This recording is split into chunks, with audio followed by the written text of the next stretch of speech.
ಎಲ್ರಿಗೂ ನಮಸ್ಕಾರ. ನಾನು Rohit Desai, cofounder J V experts. ಈ ವಿಡಿಯೋದಲ್ಲಿ ನಾವು ಡಿಸ್ಕಸ್ ಮಾಡೋಣ ಟರ್ಮರಿಕ್ ಎಕ್ಸ್ಪೋರ್ಟ್ ಬಗ್ಗೆ. ಸೊ ಟರ್ಮರಿಕ್ ಇವಾಗಿನ ಟೈಮಲ್ಲಿ ನಾನೇನಾದರೂ ಪ್ರಾಡಕ್ಟ್ನ ಎಕ್ಸ್ಪೋರ್ಟ್ ಮಾಡೋಕ್ಕೆ ಸ್ಟಾರ್ಟ್ ಮಾಡಬೇಕು ಅಥವಾ ಪ್ರಾಡಕ್ಟ್ ಸೆಲೆಕ್ಷನ್ ಮಾಡ್ತಾ ಇದ್ದೇನೆ, ನಾನು ಟರ್ಮರಿಕ್ ಸೆಲೆಕ್ಟ್ ಮಾಡಬೇಕಾ ಬೇಡವಾ ಅಂದರೆ ಒಬ್ವಿಯಸ್ಲಿ ಮಾಡ್ಬೋದು. ತುಂಬ ಒಳ್ಳೆ ಪ್ರಾಡಕ್ಟು, ತುಂಬ ಒಳ್ಳೆ ಡಿಮಾಂಡ್ ಇದೆ. ಬರೀ ನಿಮಗೆ ಡೊಮೆಸ್ಟಿಕ್ಕು ಅಥವಾ ಎಕ್ಸ್ಪೋರ್ಟ್ ಪರ್ಪಸಲ್ಲಿ ಬರೀ ನಿಮಗೆ ತಿನ್ನಕ್ಕೆ ಉಣ್ಣಕ್ಕೆ ಈ ಮಸಾಲೆ ಕ್ಯಾಟಗರಿಯಲ್ಲಿ ಬಿಟ್ಟು, ಕಮೋಡಿಟಿ ಕ್ಯಾಟಗರಿ ಬಿಟ್ಟು ನಾವು ಫಾರ್ಮಸ್ಯೂಟಿಕಲ್ ಸೈಡ್ ನೋಡಿದ್ರು ಕೂಡ ಟರ್ಮರಿಕ್ ತುಂಬ ಒಳ್ಳೆ ಪ್ರಾಡಕ್ಟು, ಅದರ ತುಂಬ ವ್ಯಾಲ್ಯೂ ಇದೆ. ಸೊ ಇವತ್ತಿನ ಟೈಮಲ್ಲಿ ಗ್ಲೋಬಲ್ ಡಿಮಾಂಡ್ ನೋಡಿದ್ರೆ CAGR 6.5ದಿಂದ 6.5ವರೆಗೂ ಇದೆ. ಸೊ ಅಂದರೆ ಎವ್ರಿ ಇಯರ್ ಇದು 6.5% ಗ್ರೋತ್ ಕಾಣಿಸ್ತಾ ಇದೆ. ಅದರಲ್ಲೂ ಕೂಡ 2030ವರೆಗೂ ಆಲ್ಮೋಸ್ಟ್ USD 1 ಬಿಲಿಯನ್ವರೆಗೂ ಮುಟ್ಟುವಂಥ ಡಿಮಾಂಡ್ ಇದೆ ಅಂತ ನಾನು ಹೇಳ್ತಾ ಇಲ್ಲ, ಆಬ್ವಿಯಸ್ಲಿ ಟರ್ಮರಿಕ್ ಬೋರ್ಡ್ ಹೇಳ್ತಾ ಇದೆ.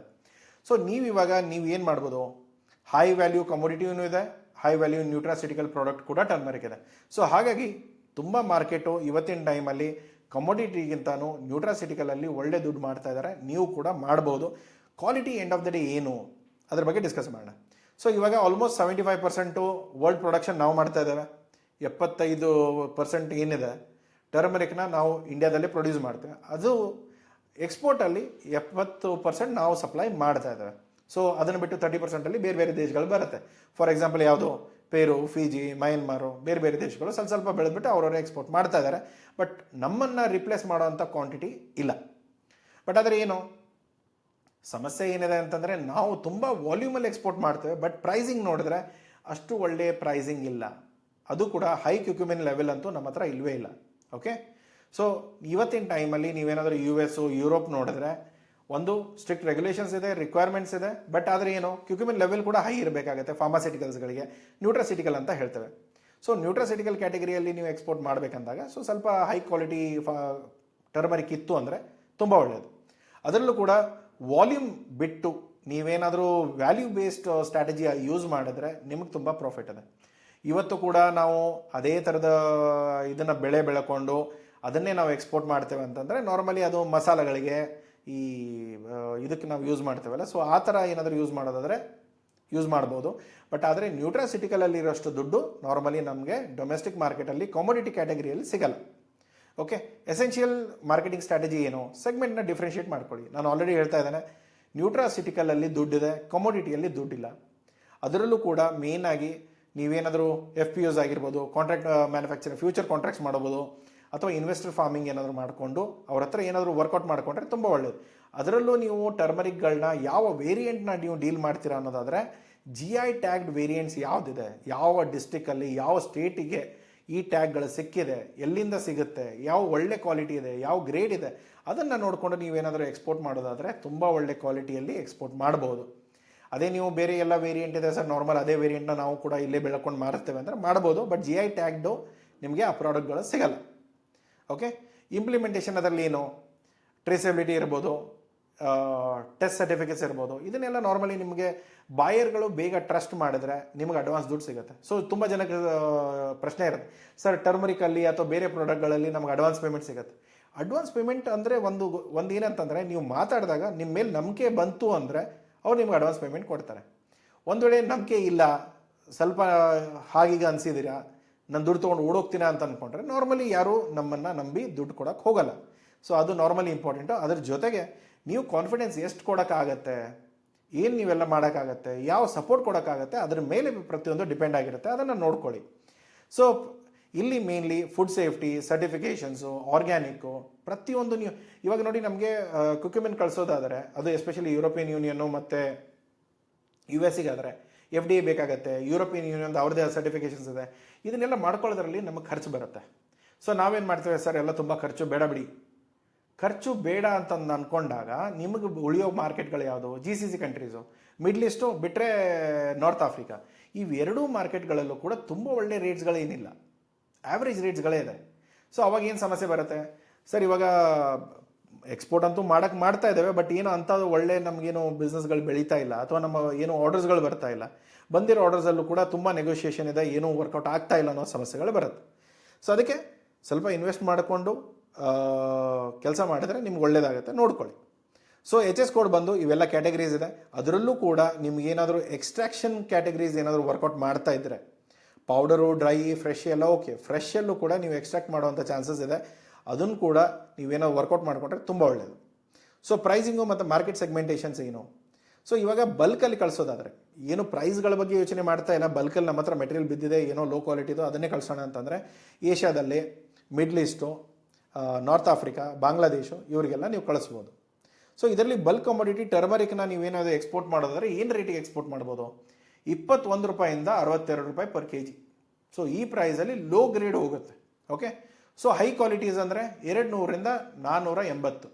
ಅದೇ ನೀವು ಒಂದು ಸ್ವಲ್ಪ ಆ್ಯಾವ್ರೇಜು ಸುಮಾರು ತುಂಬ ಹೈ ಕ್ವಾಲಿಟಿನೂ ಅಲ್ಲ, ಲೋ ಕ್ವಾಲಿಟಿನೂ ಅಲ್ಲ ಅಂದರೆ ಆಲ್ಮೋಸ್ಟ್ ಒಂದು 84ದಿಂದ 110 ರೂಪೀಸ್ ಪರ್ ಮಿಕ್ಸ್ ಇರ್ಬೋದು. ಸ್ವಲ್ಪ ಗ್ರೇಡ್ ಓಕೆ ಇರ್ಬೋದು. ಆ ಥರದ್ದಿದ್ರೆ 81ರಿಂದ 110 ರೂಪಾಯಿ. ಇಲ್ಲಿ 200ರಿಂದ 480, ಇಲ್ಲಿ 21ರಿಂದ 62 ರೂಪಾಯಿ. ಸೊ ಇದನ್ನು ನೀವು ಲೆಕ್ಕ ಹಾಕ್ಕೊಂಡು ಪ್ಲ್ಯಾನ್ ಮಾಡ್ಕೊಳ್ಳಿ. ಪ್ರೀಮಿಯಂ ಪ್ರೈಸಿಂಗ್ಸ್ ಏನಿದೆ, ಹೈ ಕ್ಯುಕ್ಯುಮಿನ್ ಇದ್ದರೆ, ಆರ್ಗ್ಯಾನಿಕ್ ಸರ್ಟಿಫಿಕೇಷನ್ ಇದ್ದರೆ, ಸರ್ಟಿಫಿಕೇಟ್ಸ್ ಎಲ್ಲ ಕರೆಕ್ಟಾಗಿದ್ದರೆ, ಪ್ರಾಪರಾಗಿ ವ್ಯಾಲ್ಯೂ ಆ್ಯಡೆಡ್ ಇದ್ದರೆ, ಅದರಲ್ಲೂ ಕೂಡ ಎಕ್ಸ್ಟ್ರಾಕ್ಟ್ಸ್ ಅಂತ ಏನು ಹೇಳ್ದಲ್ಲ, ಅದನ್ನು ಫ್ರೆಶ್ ಇರ್ಬೋದು, ಡ್ರೈ ಇರ್ಬೋದು, ಅದನ್ನು ಎಕ್ಸ್ಟ್ರಾಕ್ಟ್ ಮಾಡಿಕೊಂಡು ಅದರ ಎಕ್ಸ್ಟ್ರಾಕ್ಷನ್ಸ್ ಅದನ್ನು ಏನಾದರೂ ನೀವು ನ್ಯೂಟ್ರಾಸಿಟಿಕಲ್ ಕಂಪ್ನಿಗಳಿಗೆ ಕೊಟ್ಟರೆ ಅದರಲ್ಲೂ ಕೂಡ ಒಳ್ಳೆ ಮಾರ್ಜಿನ್ ಇದೆ. ಸೊ ಪ್ರೈಸಸ್ಗಳು ಸ್ವಲ್ಪ ವೊಲಟೈಲ್ ಮಳೆ ಆಯ್ತಾ ಇಲ್ವೋ, ಬೆಳೆ ಬಂತೋ ಇಲ್ವೋ, ಇದು ಎಲ್ಲದರ ಮೇಲೆ ಡಿಪೆಂಡ್ ಆಗುತ್ತೆ. ಹಾಗಾಗಿ ಸ್ವಲ್ಪ ಕ್ವಾಲಿಟಿಗಳಲ್ಲಿ ವ್ಯತ್ಯಾಸ ಬರುತ್ತೆ. ಬಟ್ ಆದರೆ ಏನು ಇದೆಲ್ಲ ಎಲ್ಲಿ ವ್ಯತ್ಯಾಸ ಬರುತ್ತೆ ಅಂದರೆ ಮೇನ್ ಆಗಿ ನಿಮಗೆ ಕಮೋಡಿಟಿ ಮಾರ್ಕೆಟಲ್ಲಿದ್ದಾಗ ಅಥವಾ ನೀವೇನು ಬಲ್ಕ್ ವಾಲ್ಯೂಮಲ್ಲಿ ಡೀಲ್ ಮಾಡಿದಾಗ ಅವಾಗ ಮಾತ್ರ ಇದನ್ನೆಲ್ಲ ನೋಡ್ತಾರೆ. ಆದರೆ ನೀವು ನ್ಯೂಟ್ರಾಸಿಟಿಕಲ್ ಕಂಪ್ನಿಗಳಿಗೆ ಎಕ್ಸ್ಪೋರ್ಟ್ ಮಾಡಬೇಕಂದಾಗ ಆ ಪ್ಯಾರಾಮೀಟರ್ಸ್ ಏನಿದೆ, ಅವ್ರು ಹೇಳಿರೋ ಗ್ರೇಡ್ ಏನಿದೆ, ಆ ಗ್ರೇಡ್ ಕೊಟ್ಟರೆ ಅವ್ರು ಏನು ಪ್ರೀಮಿಯಮ್ ಇದೆ ಅದನ್ನೇ ಪೇ ಮಾಡ್ತಾರೆ. ನೀವು ಅದನ್ನು ಬೇಕಾದ್ರೆ ನೆಗೋಷಿಯೇಟ್ ಮಾಡ್ಕೊಳ್ಬೋದು. ಸೊ ಮೇಜರ್ ಎಕ್ಸ್ಪೋರ್ಟಿಂಗ್ ಮಾರ್ಕೆಟ್ ಯಾವುದಿದೆ? ನಾನು ಎಲ್ಲಿ ಎಕ್ಸ್ಪೋರ್ಟ್ ಮಾಡ್ಬೋದು? ಯು ಎಸ್ಗೆ ಎಕ್ಸ್ಪೋರ್ಟ್ ಮಾಡ್ಬೋದು. ಅವ್ರು ಕೇಳೋದು ನಿಮಗೆ ನಾರ್ಮಲಿ ಆರ್ಗ್ಯಾನಿಕ್ ಕೇಳ್ತಾರೆ, ಹೈ ಕ್ಯುಕ್ಯುಮಿನ್ ಲೆವೆಲ್ ಕೇಳ್ತಾರೆ, ಕ್ಲೀನ್ ಲೇಬಲ್ಸ್ ಬೇಕು. ಕ್ಲೀನ್ ಲೇಬಲ್ ಅಂದರೆ ಏನರ್ಥ? ಇದರಲ್ಲಿ ಸ್ವಲ್ಪ ನಾವು ಏನು ಟರ್ಮರಿಕ್ ಆಯಿತು, ಹಳದಿ ಆಯಿತು, ಈ ಅರಿಶಿನ ಏನಿದೆ ಅದರಲ್ಲಿ ಕಲರ್ ಬಂದಿಲ್ಲ ಅಂದ ತಕ್ಷಣ ಕಲರ್ ಹಾಕ್ಬಿಡೋದು. ಸೊ ಇದಕ್ಕೆಲ್ಲ ನಾವು ಅಡಲ್ಟ್ರೇಷನ್ ಅಂತ ಹೇಳ್ತೇವೆ. ಕ್ಲೀನ್ ಲೇಬಲ್ ಅಂದರೆ ನೀಟಾಗಿ ಬಂದಿರೋದನ್ನು ನೀಟಾಗಿ ತೊಗೊಂಡು ಹೇಗಿತ್ತು ಹಾಕ್ಕೊಟ್ರೆ ಅದಕ್ಕೆ ನಾವು ಕ್ಲೀನ್ ಲೇಬಲ್ ಅಂತ ಹೇಳ್ತೇವೆ. ಸೊ ಕ್ಲೀನಾಗಿಲ್ಲ, ಎಲ್ಲ ಮಿಕ್ಸ್ ಮಾಡಿಕೊಂಡು, ಕಲರ್ ಮಾಡಿಕೊಂಡು, ಅಡಲ್ಟ್ರೇಷನ್ ಮಾಡಿಕೊಂಡು, ಗಬ್ಬಿಡಿಸ್ಕೊಂಡು ಅದನ್ನು ನಾವು ಮಾರ್ಕೆಟಿಗೆ ಕೊಟ್ಟು ಅವ್ರಿಗೆ ಏನಾದರೂ ಹೆಲ್ತ್ ಇಶ್ಯೂಸ್ ಬರೋ ಥರ ಮಾಡಿದ್ರೆ ನಾರ್ಮಲಿ ಆ ಪ್ರಾಡಕ್ಟ್ಗಳನ್ನ ಬ್ಯಾನ್ ಮಾಡ್ತಾರೆ, ನಿಮ್ಮ ಕಂಪನಿನ ಬ್ಲ್ಯಾಕ್ ಲಿಸ್ಟಲ್ಲಿ ಹಾಕ್ತಾರೆ. ಸೊ ಫುಲ್ ಡಾಕ್ಯುಮೆಂಟೇಷನ್ ಇರಬೇಕು. ಡಾಕ್ಯುಮೆಂಟೇಷನ್ ಇಲ್ಲದೆ ಇನ್ನೂ ಟರ್ಮರಿಕಲ್ಲಿ ವ್ಯತ್ಯಾಸ ಆಗೋ ಆಗಿಲ್ಲ. ಒಂದು ವೇಳೆ ವ್ಯತ್ಯಾಸ ಆಗ್ತಾ ಇದ್ದರೂ ಕೂಡ ಟರ್ಮರಿಕಲ್ಲಿ ಆಗಬೇಕು ಹೊರತು ಟರ್ಮರಿಕ್ ಪೇಪರ್ಸ್ಗಳಲ್ಲಿ ಆಗೋ ಆಗಿಲ್ಲ. ಅದನ್ನು ನೆನ್ಪಿಟ್ಕೊಳ್ಳಿ. ಸೊ ನೆಕ್ಸ್ಟ್ ಇರೋದು ಯುರೋಪಿಯನ್ ಯೂನಿಯನು ಸ್ಟ್ರಿಕ್ಟ್ ನಾರ್ಮ್ಸ್ ಇದೆ. ಅವ್ರದ್ದು ಕೂಡ ಸರ್ಟಿಫೈಡ್ ಸಪ್ಲೈ ಚೈನ್ಗಳು ಬೇಕು. ಡೆಲಿವರಿ ಡ್ಯೂಲ್ ಮಾರ್ಕೆಟ್ ಇದೆ ಯು ಎ ಎಲ್ಲಿ. ಆದರೆ ನಿಮ್ಗೆ ರಿಟೇಲ್ಗೂ ಹೋಗ್ಬೋದು, ಹೋಲ್ಸೇಲ್ಗೂ ಹೋಗ್ಬೋದು. ಎರಡರಲ್ಲೂ ಕೂಡ ಇಮಿಡಿಯೇಟ್ ಆಗಿ ದುಡ್ಡು ಬರೋದಿಲ್ಲ. ಅದನ್ನು ತಿಳ್ಕೊಂಬಿಡಿ. ಯಾವುದೂ ಕೂಡ ದುಬೈ ಮಾರ್ಕೆಟ್ಸಲ್ಲಾಗಲಿ, ಜಿ ಸಿ ಸಿ ಕಂಟ್ರೀಸ್, ಬರೀ ದುಬೈ ಅಂತ ಅಷ್ಟೇ ಹೇಳ್ತಾ ಇಲ್ಲ, ಬೇರೆ ಎಲ್ಲ ಜಿ ಸಿ ಸಿ ಕಂಟ್ರೀಸ್ಗಳಲ್ಲೂ ನಿಮ್ಗೆ ಅಡ್ವಾನ್ಸ್ ಪೇಮೆಂಟ್ಗಳು ಅಥವಾ ದುಡ್ಡು ಬರೋ ಚಾನ್ಸೇ ಇಲ್ಲ ಅಂತ ಹೇಳ್ತಾ ಇರೋದು ನಾನು. ಯಾಕೆಂದರೆ ಅಲ್ಲಿ ಏನಾದರೂ ಫಸ್ಟ್ ಪ್ಯಾರಾಮೀಟರ್ಸ್ ಏನೋ ಒಂದು, ನಾವು ಯಾರ ಜೊತೆ ಮಾತಾಡ್ತೇವೆ ಅವ್ನು ಇಂಡಿಯನ್ ಇರಬಾರ್ದು. ಬೇರೆ ಏನೇ ಹೆಸರು ಇರಲಿ, ಏನೇ ಇರಲಿ, ಬಟ್ ಅವ್ನು ಇಂಡಿಯನ್ ಇದ್ದ, ಪಾಕಿಸ್ತಾನಿ ಇದ್ದ, ಬಾಂಗ್ಲಾದೇಶ್ ಇದ್ದ ಅಂದರೆ ಸ್ವಲ್ಪ ಹುಷಾರಾಗಿ ಕೆಲಸ ಮಾಡಿ. ಓಕೆ. ಅಲ್ಲಿರೋ ಜನ ಹೇಗೆ ಅಂತಾರೆ ಅಂದರೆ ಸ್ವಲ್ಪ ಸುಮಾರು ಜನ ಇಲ್ಲಿಂದ ಹೋಗ್ಬಿಟ್ಟು ಅಲ್ಲಿ ಬಿಸ್ನೆಸ್ ಮಾಡಿಕೊಂಡು ನಮ್ಮ ದುಡ್ಡನ್ನೇ ಎತ್ಬಿಡ್ತಾರೆ. ಸ್ವಲ್ಪ ಹುಷಾರಾಗಿ ನೋಡ್ಕೊಂಡು ಮಾಡಿ. ಹಾಗಂತ ಹೇಳಿ ಇರೋರೆಲ್ಲರೂ ಕಳ್ಳರು ಅಂತ ಹೇಳಲ್ಲ, ಅಥವಾ ಇರೋರೆಲ್ಲರೂ ಒಳ್ಳೆಯವರು ಅಂತಲೂ ಹೇಳಲ್ಲ. ನೀವು ನಿಮ್ಮ ಹುಷಾರಲ್ಲಿ ನೋಡಿಕೊಂಡು ಕಂಪ್ನಿ ಯಾವ ಥರ ಇದೆ, ಏನಿದೆ, ಅವ್ರಿಗೆ ಕ್ರೆಡಿಟ್ ಕೊಟ್ಟರೆ ಹೇಗೆ, ಯಾಕೆ ನೋಡ್ಕೊಂಡು ಮಾಡ್ಕೊಳ್ಳಿ. ಓಕೆ. ಸ್ಟ್ರಾಂಗ್ ಮತ್ತು ಪಾಲಿಶ್ಡ್ ಫಿಂಗರ್ಸ್ ಬೇಕು. ಈ ಹಸಿ ಇರೋದು, ಪೂರ್ತಿ ಪೊಳ್ಳಾಗಿರೋದು ಆ ಥರದ್ದೆಲ್ಲ ವರ್ಕೌಟ್ ಆಗಲ್ಲ. ಸ್ವಲ್ಪ ನೋಡಿಕೊಂಡು ಒಳ್ಳೆಯದನ್ನು ಡೀಲ್ ಮಾಡಿ. ಬಾಂಗ್ಲಾದೇಶಿಗೆ ಆದರೆ ಫುಲ್ ಪ್ರೈಸು, ನೀವೇನು ತಲೆ ಕೆಡ್ಸ್ಕೊಳ್ಳೋಂಗಿಲ್ಲ. ನಿಮ್ಮ ಹತ್ರ ಏನೇನು ಬಿದ್ದಿದೆ, ಬರೀ ಟರ್ಮರಿಕ್ ಮಾತ್ರ ಹೇಳ್ತಾರೆ, ಕಸ ಎಲ್ಲ ಮಿಕ್ಸ್ ಮಾಡಿ ಕಳ್ಸೋಂಗಿಲ್ಲ. ಟರ್ಮರಿಕ್ ಅಂದಾಗ ಸ್ವಲ್ಪ ನೋಡಿಕೊಂಡು ಕಳಿಸಿ. ಸ್ವಲ್ಪ ಲೋ ಕ್ವಾಲಿಟಿ ಇದ್ದರೂ ಕೂಡ ನಡೆದೋಗುತ್ತೆ. ಅಲ್ಲಿ ಕಂಪ್ಲೀಟ್ಲಿ ಪ್ರೈಸ್ ಸೆನ್ಸಿಟಿವ್ ಇದೆ. ಬಟ್ ಏನು ಅಡಲ್ಟ್ರೇಷನ್ ಎಲ್ಲ ಮಾಡೋಕ್ಕೆ ಹೋಗ್ಬೇಡಿ, ಕಲರ್ ಹಾಕಿ ಅದನ್ನೆಲ್ಲ ಮಾಡೋಕ್ಕೆ ಹೋಗಬೇಡಿ. ಓಕೆ. EU ಆದರೆ ರಿಕ್ವೈರ್ಮೆಂಟ್ಸು, ಟ್ರೇಸಬಿಲಿಟಿ, ಕಂಪ್ಲೈನ್ಸಸ್, ಡಾಕ್ಯುಮೆಂಟೇಷನ್ಸು ಇವೆಲ್ಲ ಏನಿದೆ ಕರೆಕ್ಟಾಗಿ ನೋಡ್ಕೊಳ್ಳಿ. ಇವತ್ತಿನ ಟೈಮಲ್ಲಿ ನಾನು ಹೇಳೋದೇನೆಂದರೆ US ಮತ್ತು UK ಎರಡರಲ್ಲೂ ಸ್ವಲ್ಪ ಕಣ್ಣಿಡಿ. ಅಗ್ರಿಮೆಂಟ್ ಆಗೋದಿದೆ, free trade agreement already UK ಜೊತೆ ಆಗಿದೆ, US ಜೊತೆ ಆಗೋದಿದೆ. ಇನ್ನೊಂದು 48 ಗಂಟೆಯಲ್ಲಿ ಅಥವಾ ನಾಳೆ ಅಥವಾ ನಾಡಿದ್ದಲ್ಲಿ ತಿಳಿಯುತ್ತೆ. ಸೊ ಏನಾದರೂ ಓಕೆ ಆಯಿತು, ಯಾವ್ಯಾವ ಪ್ರಾಡಕ್ಟ್ಗಳನ್ನ ಆ್ಯಡ್ ಮಾಡಿದ್ದಾರೆ, ಯಾವ ಪ್ರಾಡಕ್ಟ್ಗಳನ್ನ ಆ್ಯಡ್ ಮಾಡಿಲ್ಲ ಅದನ್ನು ನೋಡ್ಬೋದು. ಅದರ ಹೊರತಾಗಿ ಇನ್ನೊಂದು ಸಮಸ್ಯೆ ಏನಿದೆ ಅಂದರೆ, ನಾಳೆ ಬಂದು ಅಗ್ರಿಮೆಂಟ್ ಆಯಿತು, ಎಲ್ಲರೂ ಏನೋ ಖುಷಿ ಪಡೋಕ್ಕೆ ಸ್ಟಾರ್ಟ್ ಮಾಡ್ತೇವೆ. ಬಟ್ ಆದರೆ ನೀವೇನಾದರೂ ಟರ್ಮರಿಕಲ್ಲಿ ಕೆಲಸ ಮಾಡುವಾಗ ಈ HS ಕೋಡ್ಗಳು ಆ ಅಗ್ರಿಮೆಂಟಲ್ಲಿ ಇಲ್ಲ ಅಂತಂದರೆ ನಿಮಗೇನೇ ಅಗ್ರಿಮೆಂಟ್ದು ಬೆನಿಫಿಟ್ ಇಲ್ಲ. ಓಕೆ. ಸೊ ನಮಗೇನು ಅನ್ಸುತ್ತೆ, ಇಲ್ಲ ಸರ್ ಫ್ರೀ ಟ್ರೇಡ್ ಅಗ್ರಿಮೆಂಟ್ ಆಗಿಬಿಡುತ್ತಲ್ಲ, ನಮ್ಗೆ ಬೆನಿಫಿಟ್ಟಾ? ಎಚ್ ಎಸ್ ಕೋಡ್ ಇದ್ದರೆ ಆ ಅಗ್ರಿಮೆಂಟಲ್ಲಿ ತುಂಬ ಒಳ್ಳೆಯದು. ಟ್ಯಾಕ್ಸ್ ಆದರೂ ಕಡಿಮೆ ಆಗಿರುತ್ತೆ, ಬೇರೆ ರೂಲ್ಸ್ ಆ್ಯಂಡ್ ರೆಗ್ಯುಲೇಷನ್ ಏನಾದರೂ ಸ್ವಲ್ಪ ಕಡಿಮೆ ಮಾಡಿರ್ತಾರೆ, ಏನೋ ಒಂದಿರುತ್ತೆ. ಬಟ್ ಅದು ನಮ್ಮ ಎಚ್ ಎಸ್ ಕೋಡ್ ಅಗ್ರಿಮೆಂಟಲ್ಲಿ ಇಲ್ಲ ಅಂತಂದರೆ ನಾರ್ಮಲಿ ಅದರಿಂದ ಏನೂ ಬೆನಿಫಿಟ್ ಸಿಗಲ್ಲ. ಅದನ್ನು ಅಗ್ರಿಮೆಂಟ್ ಇನ್ನೂ ಬಂದಿಲ್ಲ, ಯಾವುದು ಯು ಕೆದು ಬಂದಿಲ್ಲ ನಮಗೆ, ಇನ್ನು ಯು ಎಸ್ದಂತೂ ಇನ್ನೂ ಅಗ್ರಿಮೆಂಟ್ ಸೈನ್ ಆಗಬೇಕು. ಸೊ ಹೀಗಿದ್ದಾಗ ಎರಡೂ ಕೂಡ ಡೀಟೇಲ್ಸ್ಗಳಿಲ್ಲ. ಬಂದಾಗ ನಾನು ಅದ್ರ ಬಗ್ಗೆ ವಿಡಿಯೋ ಮಾಡ್ತೇನೆ. ಬಟ್ ಅಲ್ಲಿವರೆಗೂ ಸ್ವಲ್ಪ ಕಣ್ಣಿಡಿ, ಒಂದು ವೇಳೆ ಬಂತು ಅಂದರೆ ತುಂಬ ಒಳ್ಳೆಯದು. ಹಾಗೇನಾದರೂ ಇದ್ದರೆ ನನಗೂ ಕೂಡ ಕಮೆಂಟ್ ಬಾಕ್ಸಲ್ಲಿ ತಿಳಿಸಿ. ಓಕೆ. ಸೊ ಕ್ವಾಲಿಟಿ ಸ್ಟ್ಯಾಂಡರ್ಡ್ ಮತ್ತು ಕಂಪ್ಲೈನ್ಸಸ್ ನೋಡಿದ್ರೆ ಈ ಗ್ರೇಡ್ ಏನಿದೆಯಲ್ಲ, ಇದೊಂಥರ ಬೆಂಚ್ ಮಾರ್ಕ್ ಇದ್ದಂಗೆ, ಇದಕ್ಕಿಂತ ಬೆಸ್ಟ್ ಯಾವುದೂ ಇಲ್ಲ ಅಂತ. ಸೊ ಈ ಗ್ರೇಡ್ ಏನಾದರೂ ನಿಮಗೆ ಪ್ರೊಡ್ಯೂಸ್ ಮಾಡೋಕ್ಕಾದರೆ, ಅಥವಾ ಇದನ್ನು ನೀವು ನಾರ್ಮಲಿ ಗೂಗಲ್ ಸರ್ಚ್ ಮಾಡಿದ್ರೆ ಸಿಗುತ್ತೆ. ಸೊ ಇದರ ಪ್ಯಾರಾಮೀಟರ್ಸ್ಗಳು ಏನಿದೆ, ನಿಮ್ಮ ಪ್ರಾಡಕ್ಟ್ಗಳನ್ನ ಟೆಸ್ಟ್ ಮಾಡಿದಾಗ ನಿಮ್ಮ ಪ್ಯಾರಾಮೀಟರ್ಸ್ಗಳು ಏನಿದೆ, ಅದಕ್ಕೂ ಇದಕ್ಕೂ ಎಷ್ಟು ವ್ಯತ್ಯಾಸ ಇದೆ ಅದನ್ನು ಚೆಕ್ ಮಾಡ್ಕೊಳ್ಳಿ. ಇದಕ್ಕೆ ಈ ಗ್ರೇಡಿಗೆ ಏನಾದರೂ ಕೊಟ್ಟರೆ ತುಂಬ ಒಳ್ಳೆ ಪ್ರೈಸ್ ಸಿಗುತ್ತೆ, ತುಂಬ ಒಳ್ಳೆ ಮಾರ್ಕೆಟಿಗೆ ಎಂಟರ್ ಆಗ್ಬೋದು. ಅಥವಾ ಈ ಗ್ರೇಡ್ ಇಲ್ಲ, ಸ್ವಲ್ಪ ಸಬ್ ಗ್ರೇಡ್ ಇದೆ ಅಂದರೆ ನೀವು ಲೋಕಲ್ ಆಗಿರ್ಬೋದು, ಬಾಂಗ್ಲಾದೇಶು, ಆಮೇಲೆ ಮಿಡ್ಲ್ ಈಸ್ಟು, ನಾರ್ತ್ ಆಫ್ರಿಕಾ, ಈ ಮಾರ್ಕೆಟ್ಗಳಿಗೆ ಕಳಿಸ್ಬೋದು ಅಷ್ಟೇ. ಓಕೆ. ಯಾವಾಗಲೂ ಕೂಡ ಈ ಕ್ಯಾಟಗರೀಸು ಅಥವಾ ಈ ಸ್ಟ್ಯಾಂಡರ್ಡ್ ಏನಿದೆ ಅದನ್ನು ಮೀಟ್ ಮಾಡೋಕ್ಕೆ ಟ್ರೈ ಮಾಡಿ. ಆ ಸ್ಟ್ಯಾಂಡರ್ಡ್ಸಲ್ಲಿದ್ದರೆ ನಿಮಗೆ ಒಳ್ಳೆ ಪ್ರೈಸ್ಗಳು ಸಿಗುತ್ತೆ. ಇಲ್ಲ ಸ್ವಲ್ಪ ಹಾಗೂ ಹೀಗೆ ಇದೆ, ಅದೇ ಬೆಳೀತಾ ಇದ್ದೇವೆ, ಅದನ್ನೇ ಮಾರಬೇಕು ಅಂದ್ಕೊಂಡಿದ್ದೀವಿ ಅಂದರೆ ಮಾಡ್ಬೋದು. ಸಪ್ಲೈಯರ್ ಅಥವಾ ನೀವೇನಾದರೂ ಟ್ರೇಡ್ ಏಜೆಂಟ್ಸ್ ಇದ್ದರೆ, ಅಥವಾ ನೀವು ಮರ್ಚೆಂಟ್ ಎಕ್ಸ್ಪೋರ್ಟರ್ಸ್ ಇದ್ದರೆ ದಯಮಾಡಿ ಪ್ಲ್ಯಾನ್ ಮಾಡ್ಕೊಳ್ಳಿ. ಓಕೆ. ಬೇಕಾಗಿರೋ ಡಾಕ್ಯುಮೆಂಟ್ಸ್ಗಳೆಲ್ಲ ಆಲ್ಮೋಸ್ಟ್ ಸೇಮ್ ಇದೆ. IC, GST, APEDA, FSSI, ಪ್ಯಾಥೋಸ್ಯಾನಿಟರಿ ಮತ್ತು COS ಅಂದರೆ ಸರ್ಟಿಫಿಕೇಟ್ ಆಫ್ ಅನಾಲಿಸಿಸ್, ಅದನ್ನು ನೀವು ಟೆಸ್ಟ್ ಮಾಡಿಸಿದಾಗ ಸಿಗುತ್ತೆ. ಅದನ್ನು ಪ್ರಾಡಕ್ಟ್ನ ಹೋಗ್ಬಿಟ್ಟು ಚೆಕ್ ಮಾಡ್ಕೋಬೋದು. ಪ್ರೀಮಿಯಂ ಸರ್ಟಿಫಿಕೇಷನ್ಸಲ್ಲಿ ಆರ್ಗ್ಯಾನಿಕ್ ಇದ್ದರೆ ತುಂಬ ಒಳ್ಳೆಯದು. ಇವತ್ತಿನ ಟೈಮಲ್ಲಿ ಆರ್ಗ್ಯಾನಿಕ್ ತುಂಬ ಕೇಳ್ತಾರೆ, ಅದೊಂದು ಆದರೆ ಒಳ್ಳೆಯದು. ಅದರಲ್ಲೂ ಕೂಡ ಫೇರ್ ಟ್ರೇಡ್ ಇತ್ತು, ನೀವು ರೈತರನ್ನ ದುಡ್ಡು ಹೊಡ್ಕೊಂಡು ನೀವು ಬಿಸ್ನೆಸ್ ಮಾಡ್ತಾ ಇಲ್ಲ, ಅವರಿಗೆ ತುಂಬ ಕಡಿಮೆ ಕೊಟ್ಕೊಂಡು ನೀವು ಲಾಭ ಹೆಚ್ಚಿಗೆ ಇಟ್ಕೊಳ್ತಾ ಇಲ್ಲ ಅನ್ನೋದೊಂದು ಏನಾದರೂ ಪ್ರೂಫ್ ಇತ್ತು ಅಂದರೆ ಅದು ಕೂಡ ಫೇರ್ ಟ್ರೇಡ್ ಅಗ್ರಿಮೆಂಟ್ಸು ಸಿಗುತ್ತೆ, ಸರ್ಟಿಫಿಕೇಟ್ ಸಿಗುತ್ತೆ. ಅದನ್ನು ತೊಗೊಂಡು ಕೂಡ ನೀವು ಬಿಸ್ನೆಸ್ನ ಬೆಳೆಸ್ಕೋಬೋದು. ಸೊ ಇವಾಗ ನಾನು ಇವೆಲ್ಲ ಸರ್ಟಿಫಿಕೇಷನ್ಸು ಅಥವಾ ಇದನ್ನೆಲ್ಲ ಯಾಕೆ ಹೇಳ್ತಾ ಇದ್ದೇನೆ ಅಂತಂದರೆ, ಇವಾಗ ಈಗ ಅರಿಶಿನ ಮಾರಕ್ಕೆ ಹೋದಾಗ ನನ್ನ ಅರಿಶಿನ ಪಕ್ಕದವ್ರದ್ದು ಸೇಮೇ ಇರುತ್ತೆ, ಬಟ್ ನನ್ನ ಹತ್ರ ಇವೆಲ್ಲ ಸರ್ಟಿಫಿಕೇಟ್ಸ್ ಇದೆ. ಸೊ ಹಾಗಾಗಿ ಏನಾಗುತ್ತೆ, ನನಗೆ ಒಳ್ಳೆ ಪ್ರೈಸ್ ಸಿಗೋ ಚಾನ್ಸಸ್ ಇರುತ್ತೆ, ಮುಂದಿನವ್ರಿಗೆ ಅಷ್ಟಿರಲ್ಲ. ಸೊ ಅದು ಅಷ್ಟೇ ನೀವು ನೋಡ್ಕೋಬೇಕು. ಸೊ ಪ್ಯಾಕೇಜಿಂಗ್ ಮತ್ತು ಲೇಬ್ಲಿಂಗ್ ಎಸೆನ್ಷಿಯಲ್ಸಲ್ಲಿ ಫುಡ್ ಗ್ರೇಡು, ಯಾಕಂದರೆ ಆಬ್ವಿಯಸ್ಲಿ ತಿನ್ನೋ ವಸ್ತು ಅಂದಾಗ ಸ್ವಲ್ಪ ಫುಡ್ ಗ್ರೇಡು. ಆದರೆ ಫಾರ್ಮಾಸ್ಯೂಟಿಕಲ್ಸಲ್ಲಿ ಬೇರೆ ಥರ ರಿಕ್ವೈರ್ಮೆಂಟ್ ಬರುತ್ತೆ, ಅದು ನೀವು ಕ್ಲೈಂಟ್ ಮೇಲೆ ಡಿಪೆಂಡ್ ಆಗುತ್ತೆ, ಯಾವ ಥರ ಪ್ಯಾಕೇಜಿಂಗ್ ಬೇಕು, ಯಾವ ಮೆಟೀರಿಯಲ್ ಬೇಕು ಏನು ಅಂತ. ಮಾಯ್ಶ್ಚರ್ ಪ್ರೂಫು 10 to 25 kg ಪ್ಯಾಕೇಜಿಂಗ್ಸ್ ಬರುತ್ತೆ ಬಲ್ಕಲ್ಲಿ. ಅಥವಾ ಕಡಿಮೆ ಅಂದರೆ ಈಗ ರೀಟೇಲಲ್ಲಿ ಕೊಡೋದಾದರೆ 200ದಿಂದ 200, 500, 1000 ಗ್ರಾಮ್ಸ್ವರೆಗೂ ಪ್ಯಾಕೇಜಿಂಗ್ ಬರುತ್ತೆ. ಅಂದರೆ 1000 ಅಂದರೆ 1 kg. ಸೊ ಬಲ್ಕಲ್ಲಾದರೆ 10 kg, 25 kg. ಯು ಕೆ ಅಲ್ಲಾದರೆ 20 kg, 15 kg ಪ್ಯಾಕೇಜಿಂಗ್ ಕೇಳ್ತಾರೆ. ಸೊ ಅದನ್ನೆಲ್ಲ ನೋಡ್ಕೊಳ್ಳಿ.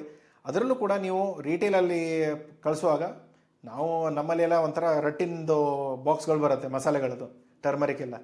ಆದರೆ ನೀವು ಅದೇ ಪ್ಯಾಕಿಂಗ್ಸ್ಗಳನ್ನ ನೀವು ನಾರ್ಮಲಿ ಹೊರಗಡೆ ಕೊಡೋ ಹಾಗಿಲ್ಲ, ತುಂಬ ಒಳ್ಳೆಯ ಪ್ಯಾಕೇಜಿಂಗ್ ಮಾಡಿ ಕೊಡಬೇಕಾಗತ್ತೆ.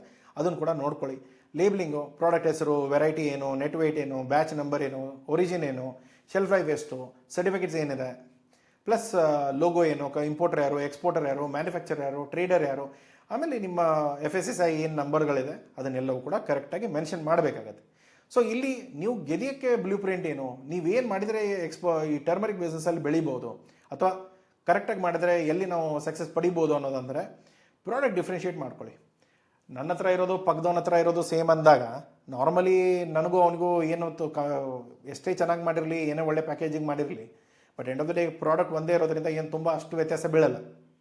ಅದಕ್ಕೆ ನೀವು ಸರ್ಟಿಫಿಕೇಷನ್ ಆದರೂ ಮಾಡಿಕೊಂಡು ಸ್ವಲ್ಪ ಅದನ್ನು ಡಿಫ್ರೆನ್ಷಿಯೇಟ್ ಮಾಡಿಕೊಂಡ್ರೆ ತುಂಬ ಒಳ್ಳೆಯದು. ಇವಾಗ ಕುಕ್ಯುಮೆನ್ ಲೆವೆಲ್ ಪಕ್ಕದ ಒಂದು ಕುಕ್ಯುಮೆನ್ ಲೆವೆಲೇ ಇಲ್ಲ, ಏನೋ ತುಂಬ ಕಡಿಮೆ ಇದೆ, ಆದರೆ ನಂದರಲ್ಲಿ ಮೋರ್ ದೆನ್ 8%, 9% ಇದೆ ಅಂದರೆ ಅದು ತುಂಬ ಒಳ್ಳೆ ಪ್ಯಾರಾಮೀಟರ್. ಸೊ ಅದನ್ನು ನೋಡಿ ಆ ಥರ ಏನಾದರೂ ಮಾಡೋಕ್ಕಾದರೆ. ಸೊ ಅದಾದಮೇಲೆ ನೀವು ಪ್ರೈಸ್ಗಳನ್ನ ಕಡಿಮೆ ಹೇಗೆ ಮಾಡ್ತೀರ, ತುಂಬ ಮಾಡರ್ನೈಸ್ ಮಾಡಿದಾಗ ನಿಮ್ಮ ಡ್ರೈಯಿಂಗ್ ಇರ್ಬೋದು, ಪಾಲಿಷಿಂಗ್ ಇರ್ಬೋದು, ಫಾರ್ಮಿಂಗ್ ಲೆವೆಲಲ್ಲೇ ಪ್ರತಿಯೊಂದು ನೋಡ್ಕೊಂಡು ಮಾಡಿದರೆ ತುಂಬ ಒಳ್ಳೆ ಬೆನಿಫಿಟ್ಗಳು ಸಿಗುತ್ತೆ. ಇದರ ಜೊತೆಗೆ ಗೌರ್ಮೆಂಟ್ ಸ್ಕೀಮ್ಗಳನ್ನ ತೊಗೊಂಡಾಗ ನಿಮ್ಮ ಕಾಸ್ಟ್ ಆಫ್ ಆಪರೇಷನ್ಸ್ ಕಡಿಮೆ ಆಗುತ್ತೆ. ಅದನ್ನು ನೋಡ್ಕೊಳ್ಳಿ. ಒಳ್ಳೆ ಸ್ಕೀಮ್ಗಳಿದೆ, ಅದನ್ನು ಟ್ರೈ ಮಾಡಿ. ನೀವು ಯಾವ ಡಿಸ್ಟಿಕಲ್ಲಿ ಇದ್ದೀರಾ, ಎಲ್ಲಿದ್ದೀರಾ, ಅಲ್ಲಿ ಗೌರ್ಮೆಂಟ್ ಅಗ್ರಿಕಲ್ಚರ್ ಸಪೋರ್ಟ್ ಏನಿದೆ ಅಲ್ಲಿ ಹೋಗ್ಬಿಟ್ಟು ಕೇಳಿಕೊಂಡು ಬೇಕಂದರೆ ಅಪ್ಲೈ ಮಾಡಿಕೊಂಡು ಬೆನಿಫಿಟ್ಗಳನ್ನ ತೊಗೊಳ್ಬೋದು. ಸೊ ಪ್ರೋಆ್ಯಕ್ಟಿವ್ ಕಂಪ್ಲೈನ್ಸಸ್ ಏನಿದೆ, ಇವಾಗ ಬಾಯರಿಗೆ ನನ್ನ ಕ್ವಾಲಿಟಿ ಚೆನ್ನಾಗಿದೆ, ನಾನು ಒಳ್ಳೆ ರೇಟ್ ಕೊಡಿ ಅಂತ ನಾವು ಯಾವಾಗಲೂ ಹೇಳ್ಬೋದು. ಆದರೆ ಅದನ್ನು ನಾವು ಸರ್ಟಿಫಿಕೇಟಲ್ಲಿ ತೋರ್ಸೋಕೆ ಆಗಲಿಲ್ಲ ಅಂದರೆ ಅದರ ಬಾಯಲ್ಲಿ ಹೇಳಿರೋ ಕ್ವಾಲಿಟಿಗಳನ್ನ ನಾವೇನು ಯಾರೂ ಕನ್ಸಿಡರ್ ಮಾಡಲ್ಲ. ಸೊ ಅದನ್ನು ನೀವು ನೆನ್ಪಿಟ್ಕೊಳ್ಳಿ. ಟ್ರೇಸಬಿಲಿಟಿ ತುಂಬ ಇಂಪಾರ್ಟೆಂಟು. ಮೆಟೀರಿಯಲ್ ಎಲ್ಲಿ ಬೆಳೆದಿದ್ದಾರೆ, ಎಲ್ಲಿಗೆ ಬಂದಿದೆ, ಎಲ್ಲಿಗೆ ಸಪ್ಲೈ ಆಗ್ತಾ ಇದೆ, ಎಲ್ಲಿ ಪ್ಯಾಕೆ ಆಗಿದೆ, ಎಲ್ಲಿವರೆಗೂ ಹೋಗಿದೆ, ಅದನ್ನೆಲ್ಲವೂ ಕೂಡ ಒಂದು ಚಿಕ್ಕ ಬಾರ್ ಕೋಡಲ್ಲಿ ಅಥವಾ QR ಕೋಡಲ್ಲಿ ಸಿಕ್ತು ಅಂದರೆ ಅದರಷ್ಟು ಅಡ್ವಾಂಟೇಜ್ ಯಾವುದೂ ಇಲ್ಲ. ಈಗ ಡಿಫ್ರೆನ್ಸಿಯೇಷನ್ ಮಾಡಲೇಬೇಕಾಗತ್ತೆ, ಇಲ್ಲ ಅಂದರೆ ಕ್ರಿಯೇಟ್ ಮಾಡಬೇಕಾಗತ್ತೆ, ಅದು main important. Okay, digital presence, website ಇರ್ಬೋದು, ಸರ್ಟಿಫಿಕೇಟ್ಸ್ ಇರ್ಬೋದು, ಬ್ಯಾಚ್ ನಂಬರ್ ಇರ್ಬೋದು, ಟ್ರೇಸಿಬಿಲಿಟಿ ಇರ್ಬೋದು, ಎಲ್ಲವೂ ಕೂಡ ಆಲ್ರೆಡಿ ವಿಸಿಬಲ್ ಇದೆ. ಆದರೆ ಸರ್ಟಿಫಿಕೇಟ್ಸ್ ಅಂದಾಗ ನಾರ್ಮಲಿ ಇವಾಗ ಡೇಟ್ ಆಫ್ ಸರ್ಟಿಫಿಕೇಟ್ ಇರುತ್ತೆ, 1 ವರ್ಷದ ಹಳೆಯ ಸರ್ಟಿಫಿಕೇಟು ಇವತ್ತು ಅಪ್ಲಿಕೇಬಲ್ ಆಗಲ್ಲ. ಪ್ರತಿ 6 ತಿಂಗಳಿಗೆ 3 ತಿಂಗಳಿಗೆ ನಾವು ಪ್ರತಿ ಸರಿ ಸರ್ಟಿಫಿಕೇಟ್ ಮಾಡಿಸ್ಬೇಕಂದ್ರೆ ಸ್ವಲ್ಪ ಎಕ್ಸ್ಪೆನ್ಸಿವ್ ಇರುತ್ತೆ ಟೆಸ್ಟ್ ಮಾಡಿಸೋದು. ಇದೆಲ್ಲ ಸಮಸ್ಯೆಗಳು ಬರುತ್ತೆ, ಸ್ವಲ್ಪ ನೋಡ್ಕೊಂಡು ಮಾಡ್ಕೊಳ್ಳಿ. ಓಕೆ, ಬಾಯರ್ಗಳನ್ನ ಅಥವಾ ಬಾಯರ್ ಜೊತೆ ಎಂಗೇಜ್ಮೆಂಟ್ನ ನಾವು ಹೇಗೆ ಇಟ್ಕೊಳ್ಳೋದು? ಒಂದು ಆಬ್ವಿಯಸ್ಲಿ ಇವಾಗ ದೊಡ್ಡ ದೊಡ್ಡ ಬಾಯರ್ಸ್ಗಳು ಯಾರಿದ್ದಾರೆ, ಫಾರ್ಮಾಸಿಟಿಕಲ್ ಆದರೂ ಆಯಿತು, ಕಮೋಡಿಟಿ ಅಲ್ಲಾದರೂ ಆಯಿತು. ಸೊ ಒಳ್ಳೆ ಇಂಪೋರ್ಟ್ ಮಾಡ್ತಾ ಇರೋರು ಯಾರ್ಯಾರಿದ್ದಾರೆ ಅವ್ರನ್ನ ಐಡೆಂಟಿಫೈ ಮಾಡಿಕೊಂಡು ಅವ್ರಿಗೆ ಕಳಿಸ್ಬೋದು. ಇಲ್ಲ ಅಂದರೆ ತುಂಬ ವೆಬ್ಸೈಟ್ಗಳಿದೆ, ಅಲ್ಲೆಲ್ಲ ನಿಮಗೆ ಬೇಕೆಂದರೆ ವೋಲ್ಸಾ ಆಯಿತು, ಟ್ರೇಡ್ ಡೇಟಾ ಕೊಟ್ಬಿಡ್ತಾರೆ, ಬಾಯರ್ಸ್ಗಳಿರ್ತಾರೆ. ಅಥವಾ ಗೋ ಫಾರ್ ವರ್ಲ್ಡ್ ಬಿಸ್ನೆಸ್ಸಲ್ಲಿ ನಿಮಗೆ ಡೇಟಾಸ್ಗಳು ಸಿಗುತ್ತೆ. ಇಲ್ಲ ಅಂದರೆ ನೀವು ಡೈರೆಕ್ಟ್ಲಿ JB ಎಕ್ಸ್ಪರ್ಟ್ಸ್ದು ಎಕ್ಸ್ಪೋರ್ಟರ್ ಆಫ್ ರೆಕಾರ್ಡ್ ಪ್ಲ್ಯಾನಲ್ಲಿ ನಾವು ನಮ್ಮ ಗ್ರೂಪಲ್ಲೇ ತುಂಬ ಎನ್ಕ್ವೈರೀಸ್ಗಳನ್ನ ಹಾಕ್ತಾ ಇರ್ತೇವೆ. ಟರ್ಮರಿಕ್ ಕೂಡ ಬಂದಿರುತ್ತೆ, ತೊಗೊಂಡು ಬೇಕಂದ್ರೆ ಅದನ್ನು ಕೂಡ ಪಾರ್ಟಿಸಿಪೇಟ್ ಮಾಡ್ಬೋದು. ಬಟ್ ಅದು ನಿಮ್ಮ ಹೆಸರಲ್ಲಿ ಎಕ್ಸ್ಪೋರ್ಟ್ ಆಗಲ್ಲ, ಅದನ್ನು ನೆನ್ಪಿಟ್ಕೊಳ್ಳಿ. ಸೊ ಇಲ್ಲಿ ಯಾವುದೇ ಥರ ರೀತಿಯಲ್ಲೂ ನೀವು ವರ್ಕೌಟ್ ಮಾಡಿಕೊಂಡು ಬಾಯರ್ಸ್ಗಳ ಹಿಂದೆ ಬಿದ್ದು, ಆದರೆ ಏನು ಗೊತ್ತಾ, ಇವಾಗ ನಾನು ವೋಲ್ಸಾದಲ್ಲಿ ಡೇಟಾ ತೊಗೊಳ್ತೇನೆ, ಶಿಪ್ಪಿಂಗ್ ಡೇಟಾ ಎಲ್ಲಿಂದಾದರೂ ತೊಗೊಳ್ಬೋದು. ತೊಗೊಂಡ್ಮೇಲೆ ಇವಾಗ ನನಗೆ ಸಿಕ್ಕಿರೋ ಡೇಟಾ ಅಂತೂ ಸಿಕ್ಕಿರುತ್ತೆ, ಬಟ್ ಇವಾಗ ಅವರು ಆಲ್ರೆಡಿ ಪ್ರೊಕ್ಯೂರ್ ಯಾರ ಹತ್ರ ಮಾಡ್ತಾ ಇದ್ದಾರೆ, ಅವ್ರು ಯಾರ ಹತ್ರ ಪರ್ಚೇಸ್ ಮಾಡ್ತಾ ಇದ್ದಾರೆ, ಅವ್ರಿಗೂ ನನಗೂ ಏನು ವ್ಯತ್ಯಾಸನೇ ಇಲ್ಲ. ಇನ್ನೂ ಉಲ್ಟಾ ನೋಡಿದರೆ ನನ್ನ ಪ್ರೈಸ್ ಸ್ವಲ್ಪ ಹೆಚ್ಚಿಗೆ ಇದೆ. ಅವಾಗ ಆಬ್ವಿಯಸ್ಲಿ ಅವ್ರು ನನಗೆ ಮರ್ಯಾದೆ ಕೊಡುವಂಥ ಪ್ರಶ್ನೆ ಇರಲ್ಲ, ಅಥವಾ ಅವ್ರು ನನಗೆ ಕಾಲ್ ಮಾಡಿ ಮಾತಾಡ್ಕೊಳ್ಳೋವಂಥ ವ್ಯತ್ಯಾಸನೇ ಬೀಳಲ್ಲ. ಸೊ ಅವ್ರಿಗೆ ಇವಾಗ ಯಾರ ಹತ್ರ ತೊಗೊಳ್ತಾ ಇದ್ದಾರೆ ಅವ್ರನ್ನ ಅನಲೈಸ್ ಮಾಡಿ, ಅವರಲ್ಲಿ ಏನು ಕಡಿಮೆ ಇದೆ ಅದನ್ನು ನನ್ನ ಹತ್ರ ಹೆಚ್ಚಿಗೆ ಇರುವಂಥ ಮಾಡಿಕೊಂಡು ಅದನ್ನು ನೀವು ಇಂಟ್ರೊಡ್ಯೂಸ್ ಮಾಡಿದರೆ ಏನೋ ಪಾಸಿಬಿಲಿಟೀಸ್ ಇದೆ. ಇಲ್ಲ ಅಂದರೆ ಆಗಲ್ಲ.